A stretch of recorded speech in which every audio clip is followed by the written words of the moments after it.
Hello, it's June 1st today. My goodness, this year is going by so quickly.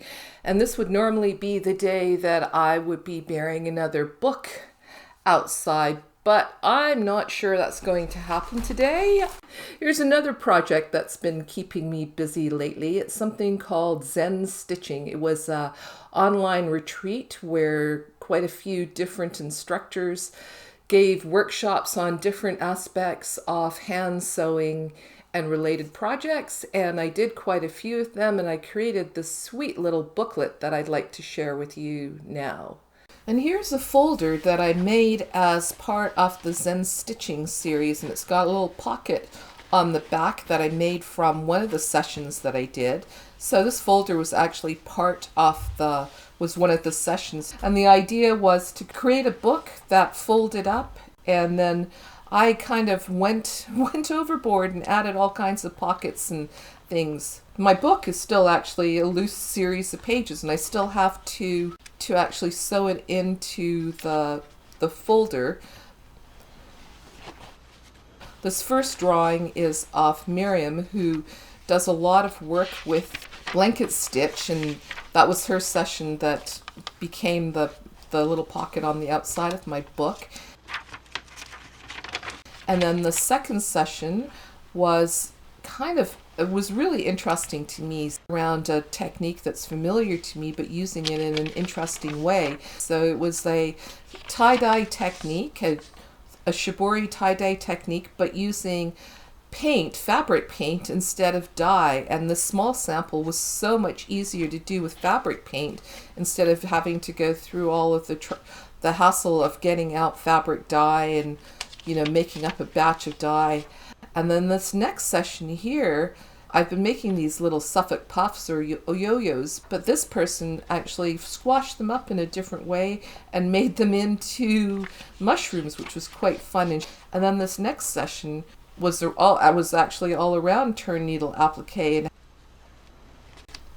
And then, Tiffany Goffsmith, I think this woman is just a hoot. And she created this fabric eyeball. It was quite fun. And I have to admit, I did actually use a sewing machine to get all those little bits of fabric stitched down. And Ellie Beck, I showed you this little pouch. So she led a session on creating this little pouch just with the tiniest scraps of fabric. And it's just the sweetest little thing. I really love it. She's somebody I've been following on Instagram for a while. Selena Ben, she introduced an embroidery technique that's used by the indigenous people, the Ainu people, the indigenous people in northern Japan. And I really liked this because she introduced a technique for creating those sharp points and corners, and I really liked that. I appreciated it a lot. And I've done a few different techniques in this little book because I found these long strips of dark blue fabric, and they were perfect for some of the techniques.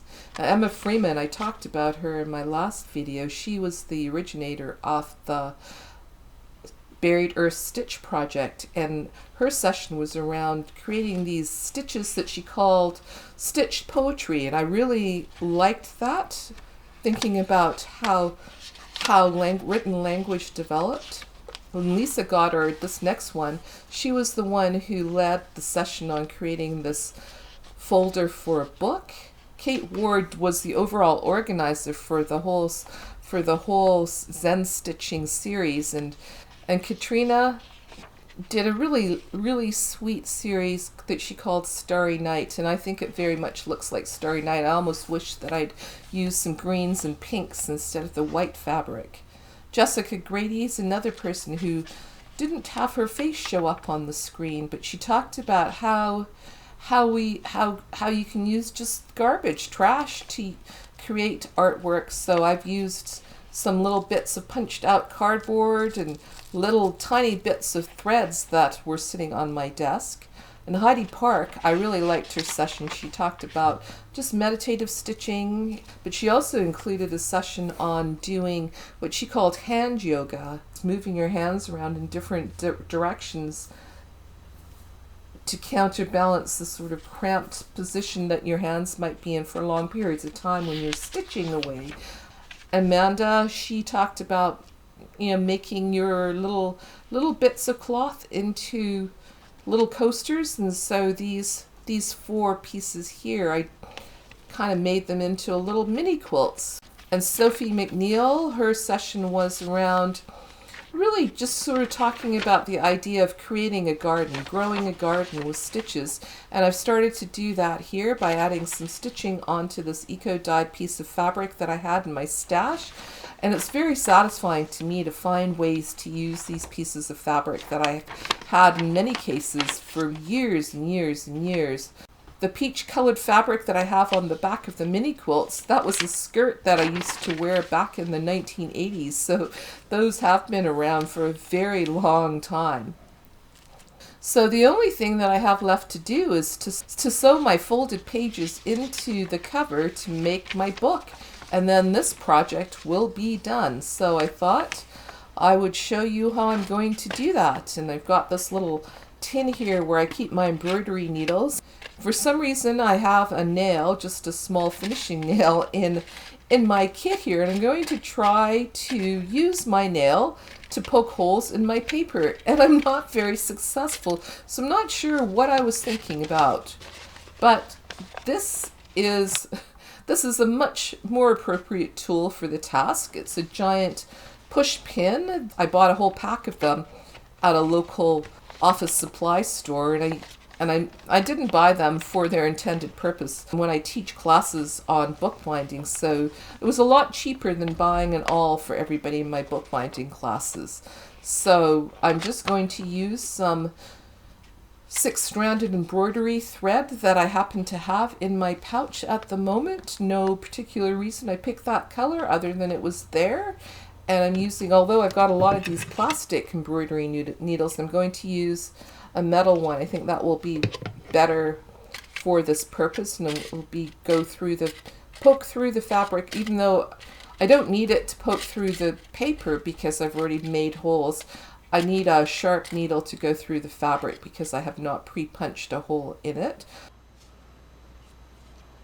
So I'm going to go through the middle hole from the inside to the outside, making sure that I leave a tail that's not going to pull out on the inside.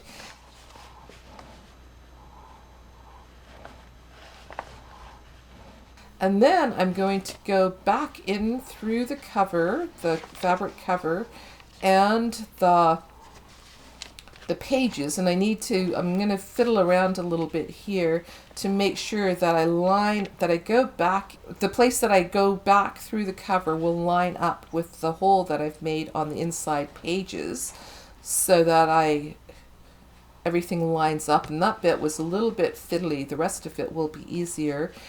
And the pages have sort of shifted around, so I'm fiddling around a little bit there to get my needle to go through all the pages into the middle.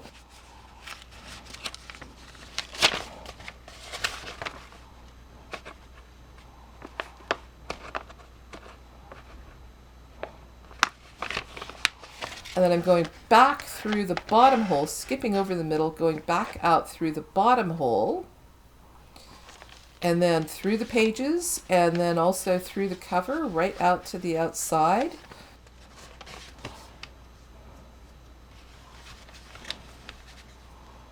So now my pages are now all stitched into the cover, and then my very last stitch, and this one is not so hard to line up, I'm going to go back into the middle hole, and I can tell where that is because I can see where the previous stitch came out.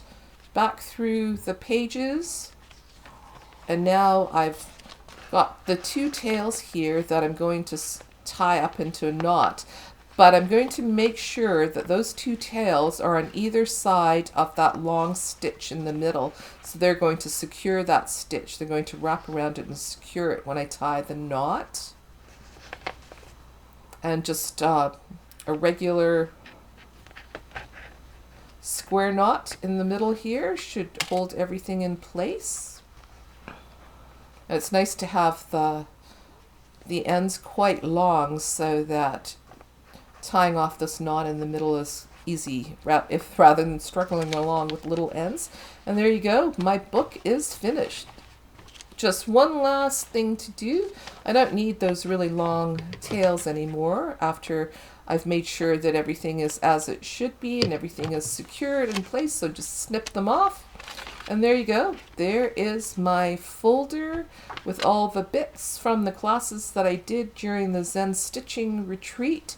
And there are a few that I haven't quite got to yet, and I might add to this later, but for now I'm going to say that this project is done. And I'll put all my bits, my little book, my little navy blue book with the Japanese fabric as the cover, and the other mini quilts that I made. I'm tucking them all back into their folders here. And this is where they're going to live. And I find this really satisfying to when I do a series of workshops or activities, or even just when I'm creating my art, to have some sort of a container or a folder to keep everything together in one place. So if I need to go back and look at them again, if I want to go back and look at them, I know where they all are, rather than just having all kinds of loose bits. And it is also very satisfying to me to use up pieces of fabric that I've had for a very long time. Nothing new was purchased in the creation of this event, and I hope you enjoyed seeing that little project, and I hope you'll come back and watch more of my videos in the future. Thanks a lot.